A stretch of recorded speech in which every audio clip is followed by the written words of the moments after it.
So, some things that we're going to see create conflict, and we're going to get into contact in the next unit and the problems that contact's going to bring about. These cultural differences are going to become very important. And what we want to remember with all these cultural points of dispute and cultural tensions is that natives did not have the same kind of religious baggage that Europeans had, and they were not so driven by missionary impulse that Europeans circa 1500 were. So one problem is that many of these native communities trace their ancestry through the mother's side. They were matrilineal. Again, they didn't have the same kind of patriarchal system that the Western cultures had, so they valued women somewhat more, and you traced your ancestry based on the mother's side in various cultures. So the Iroquois are the best example of a matrilineal native culture that the Europeans encountered. And that would be problematic for Europeans to engage with the culture and discover that they trace their ancestry to the mother's side. That was just disturbing, tension-inducing. Related to those gender issues, gender divisions of labor were very important points of conflict.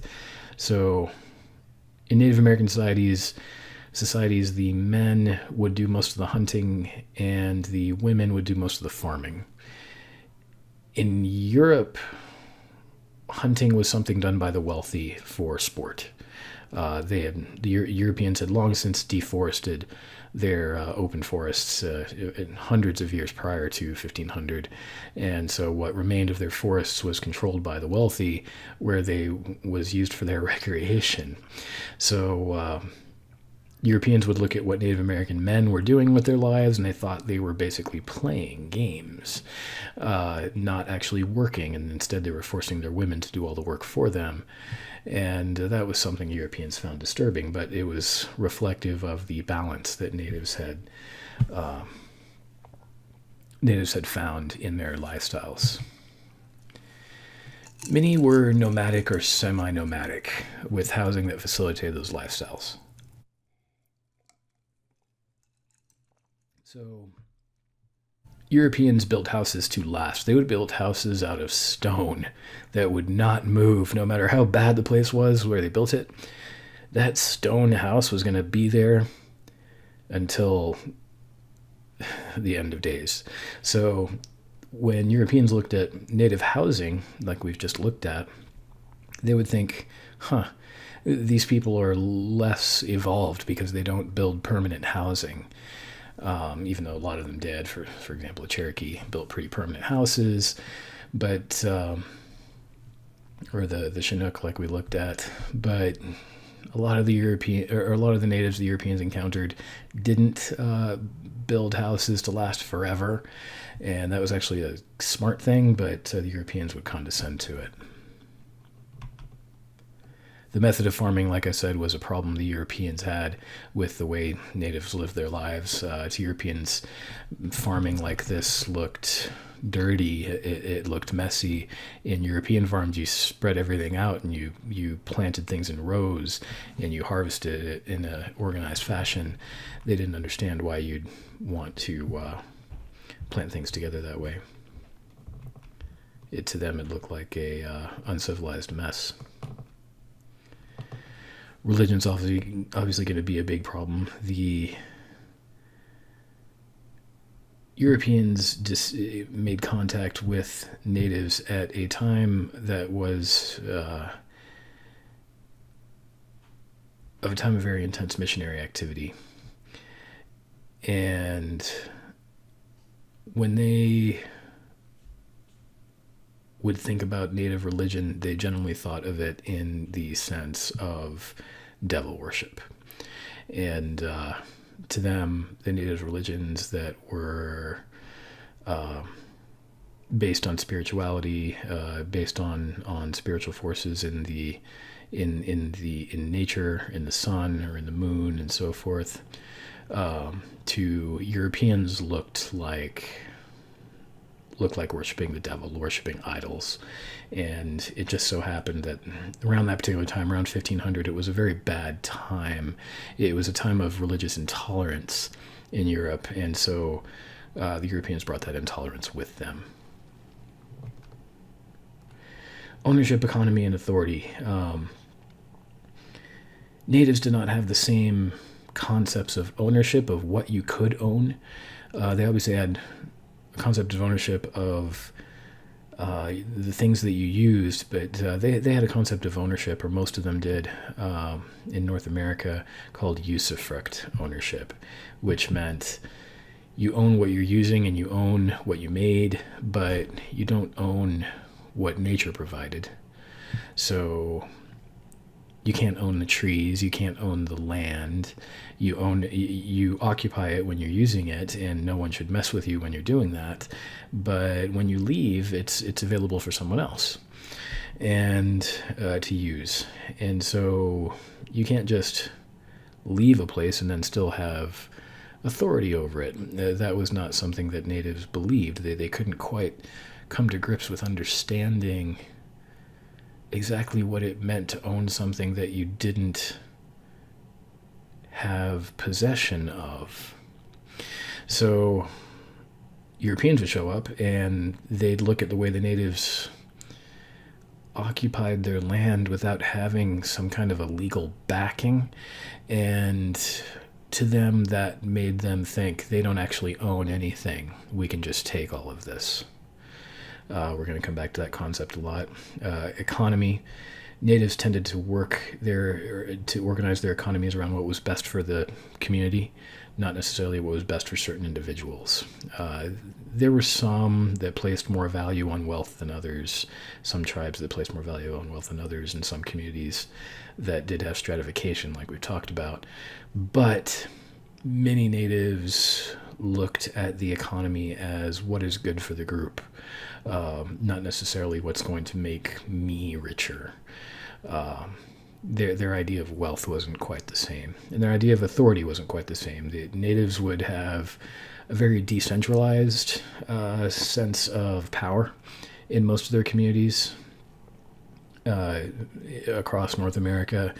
There'd be, the way they governed their communities was through councils and long periods of negotiation and lots of reciprocity, lots of I give you this gift and you give me this gift back, and then we work out some kind of a deal where we continue to give gifts to each other. That was kind of how they handled their authoritative relationships. A sachem, for example, was not a king, but the Europeans would show up and they'd say, let me speak to your leader. And they wouldn't have the one person who could speak for all the people. And they'd have different styles of leadership depending on whether they were at peace or at war. And the Europeans just didn't understand that. And they had trouble coming to grips with or respecting this more decentralized and slower version of governance. It didn't work very efficiently. So that was another point of conflict. Another point of conflict were relationships and sexuality. So if you think about what happens when Westerners get married, it's based on the European traditions of the nobility when they get married. All the dress and the wedding march and the various procedures that happen at a wedding, that's all based on what European nobility used to do. European peasantry back in the day used not to do that stuff, but Western culture started to adopt it for average people in the 18th, 19th centuries, 19th especially. And natives didn't have any of that baggage. So how they conceived of relationships was often different based on the community. A lot of them had what we would call open marriages. And just like they didn't think of owning the water or the trees or the land the same way, they didn't think of owning people or their sexuality the same way. So you got married, that didn't mean you owned the other person. That didn't mean you can control what they did and did not do all the time. So a lot of natives had this much more open view of what it meant to be in a relationship, an open view of sexuality. In some cases, that meant an open view of homosexuality, and certainly an open view of how many relationships can you be in one time.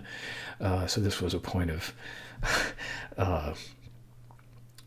a point of tension often, is that natives' idea of what it meant to be a man and what it meant to be a woman was quite different from the European conception. So that would often cause conflict. So the Native American men, for example, being popular among the women, that was among numerous women, that was something they, in some communities, made you more masculine. And it didn't matter whether they were married or not, didn't really matter. Their marriages were spiritual. They weren't about physical ownership. And so the Europeans would say, why are you cheating on your wife? And the Native American men would respond and say, why can't you handle more than one woman? Are you not a real man? So, and also what it meant to be a woman was different. Women in Native American society had much more power in their societies to control their lives. Women controlled their own sexuality. A woman decided who she wanted to have sex with when. And in European society, that didn't happen. Think about our weddings. The man gives away, or the father gives away the bride, his daughter. That kind of thing wouldn't have made any sense to a lot of natives. The father wouldn't have considered himself to own the daughter, if that makes any sense, which a lot of Europeans didn't think it did. So a lot of these cultural differences were going to become quite important in creating conflict, and we're going to see examples of how these conflicts developed. Alrighty. Alright, so thanks for sticking with me for this particular unit, and keep watch for the next one.